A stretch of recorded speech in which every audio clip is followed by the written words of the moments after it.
Disfunção erétil.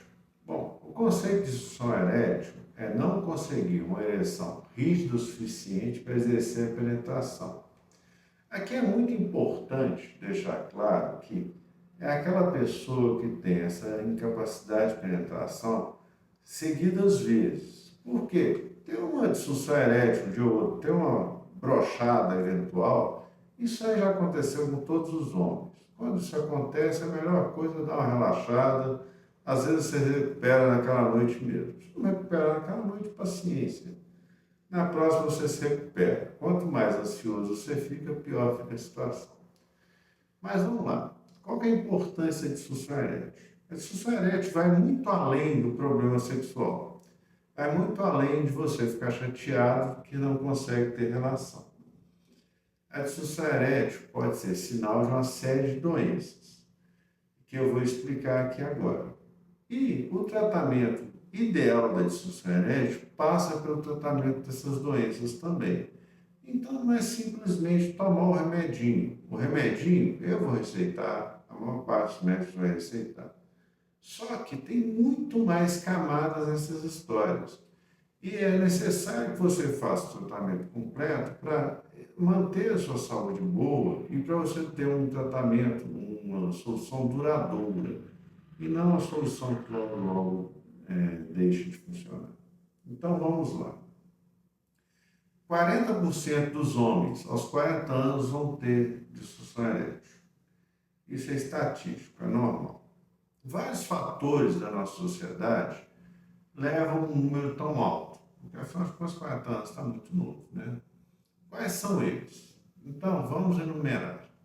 O primeiro de todos, sob o meu ponto de vista, é o estresse.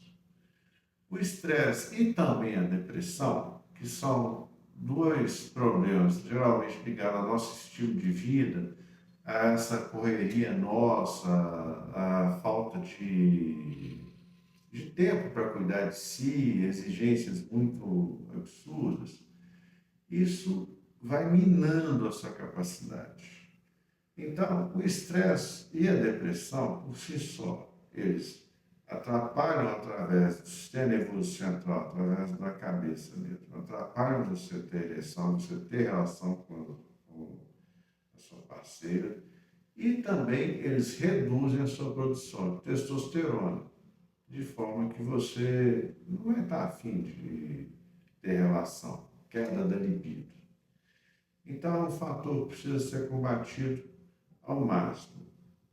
A saúde masculina ela exige que você tenha um sono bom, reparador, de 6 a 8 horas, em média 8 horas de sono todos os dias, e que você esteja bem, esteja feliz, não esteja nervoso, preocupado.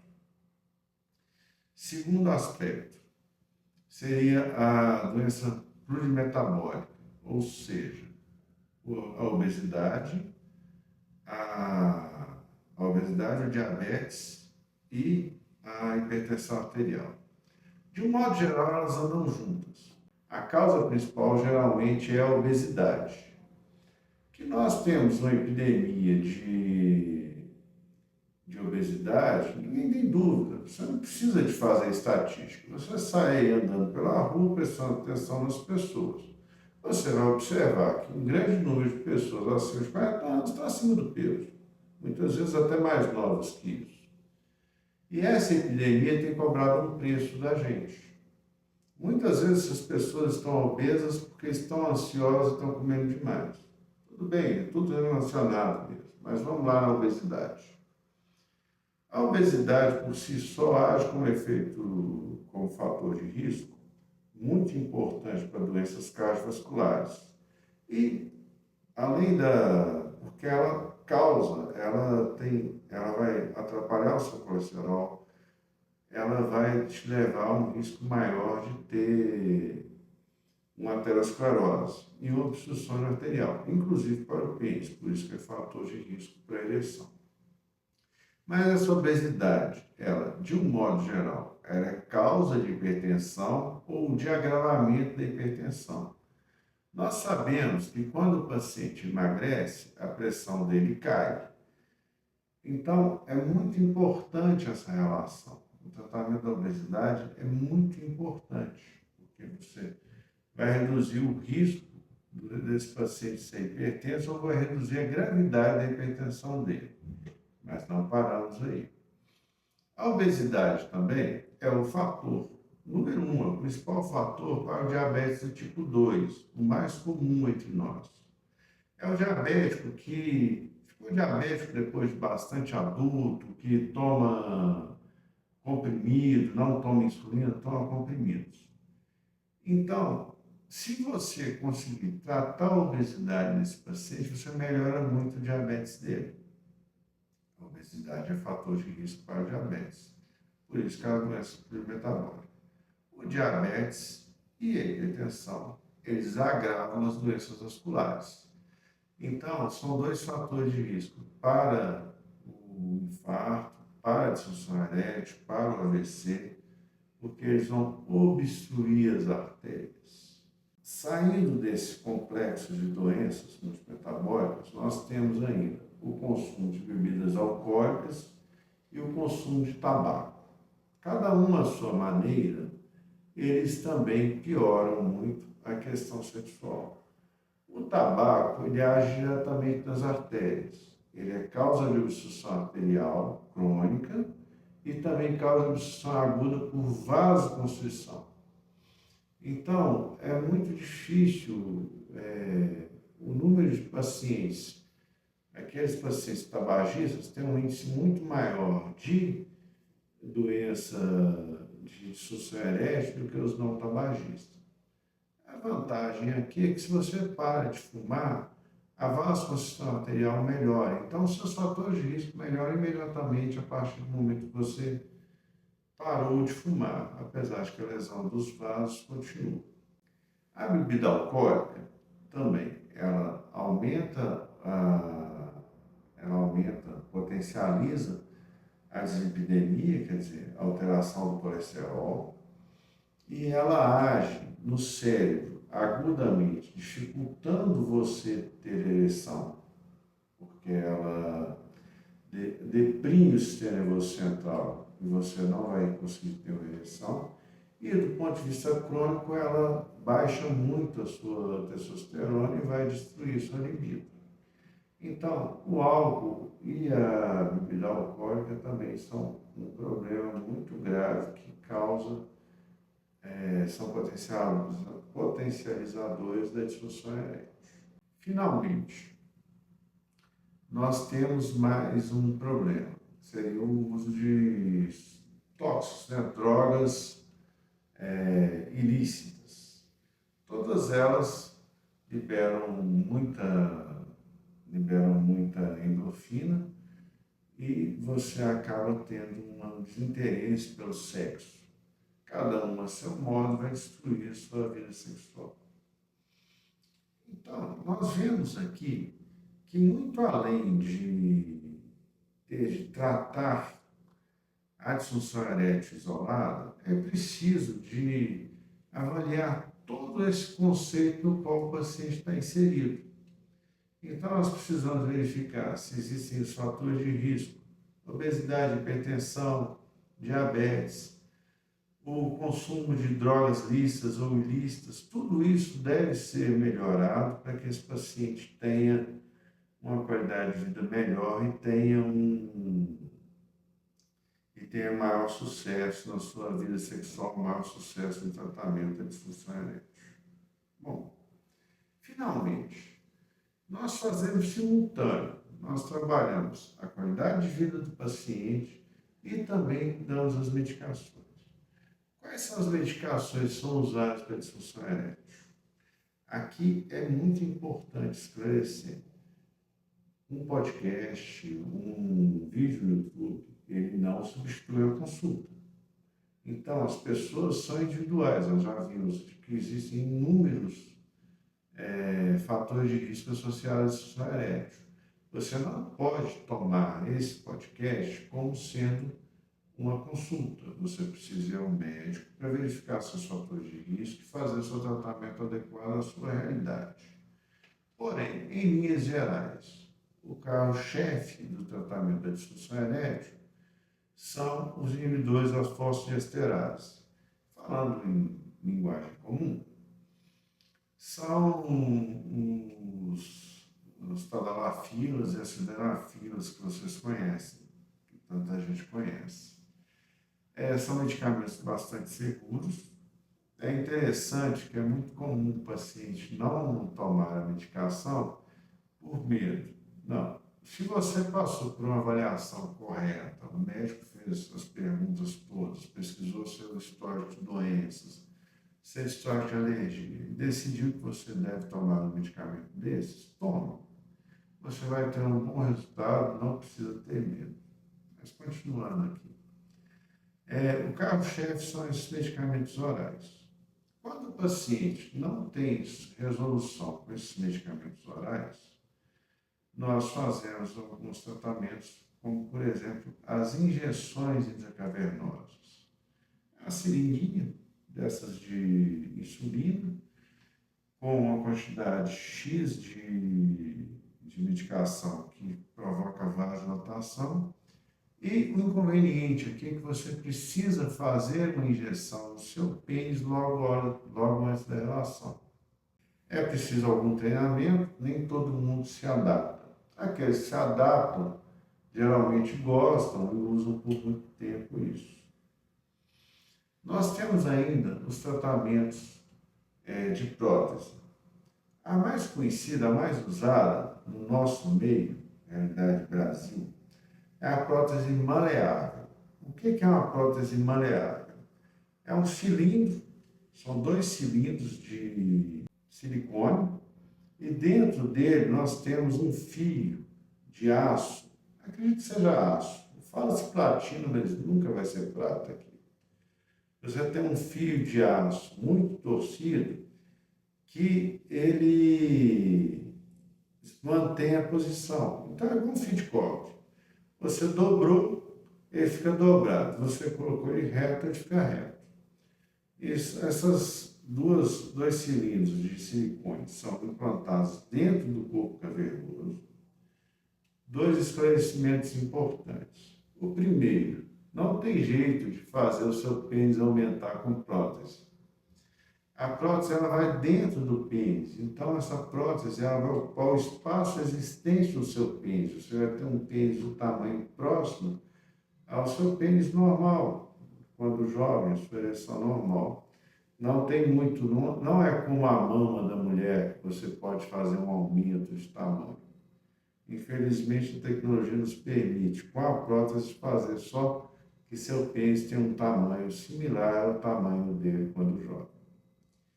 E a segunda coisa que eu devo alertar aqui é o seguinte: a prótese peniana maleável,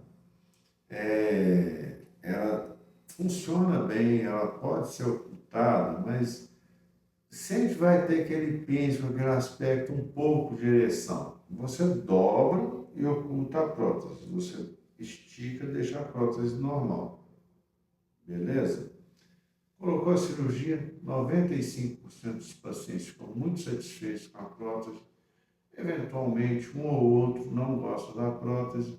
Muitas vezes é mais uma questão psicológica do que uma questão realmente relacionada à prótese. O que é ruim, que caso o paciente decida retirar a prótese ela destrói todo o mecanismo eretor do paciente. Ela ocupa espaço.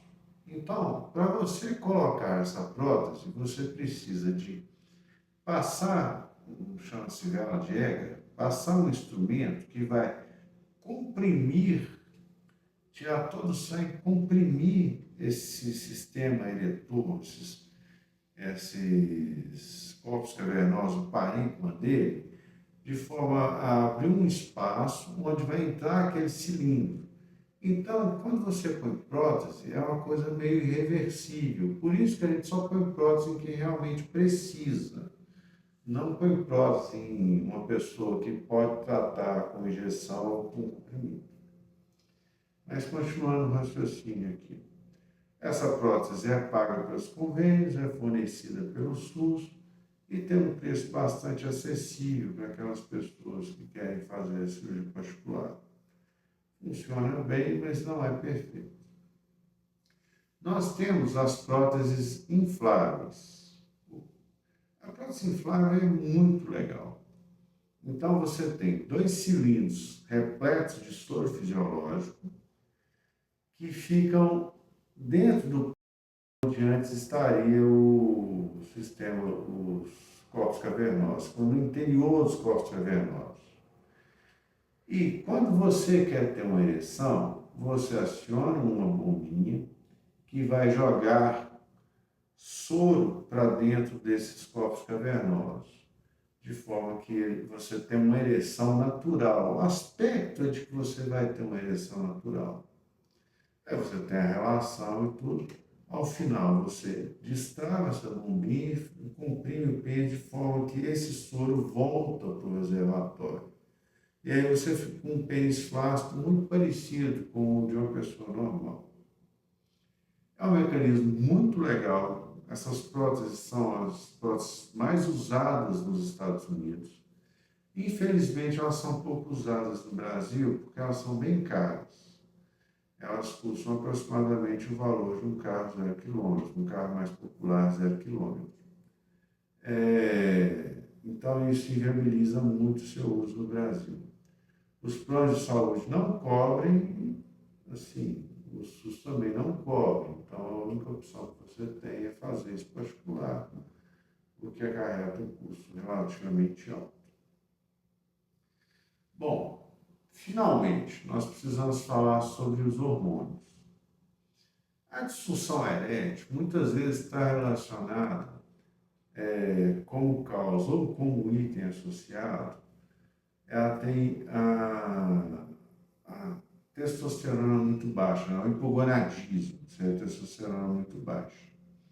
Como eu comecei lá atrás dizendo, quando você está muito deprimido ou muito ansioso, quando você não dorme direito, você tem uma queda da testosterona, consequentemente uma queda da libido, você fica sem vontade de transar. Mas essa testosterona baixa não afeta só isso não, ela afeta também a saúde do pênis. Então, ela leva a uma atrofia do pênis mesmo, você vai ter menos ereção, menos estímulo, você não tem a ereção da madrugada, e tudo isso vai levando até uma retração, um encolhimento do pênis e uma total inatividade sexual do paciente. Essa testosterona baixa tem vários outros problemas, eu já abordei em outro vídeo, vou abordar novamente no futuro. Então, quando você trata a disfunção erétil, é muito importante que você esteja atento a esse tipo de coisa. Caso a testosterona esteja baixa, basicamente existem 2 formas de tratar, cada qual vai se adequar ao tipo de paciente. Então, se o paciente tem a testosterona baixa, porque falta estímulo para a produção da testosterona no testículo, nós temos medicamentos que fazem esse estímulo e dessa forma o paciente volta a produzir testosterona. Por outro lado, se o paciente tem uma testosterona baixa, mas o estímulo já está alto, nós não conseguimos melhorar esse paciente, não conseguimos melhorar esse testículo. Nesse caso, esse paciente vai precisar tomar testosterona. Na minha experiência, a testosterona injetável é a que dá melhor resultado e maior segurança para o paciente, para esse tipo de paciente, para uso crônico.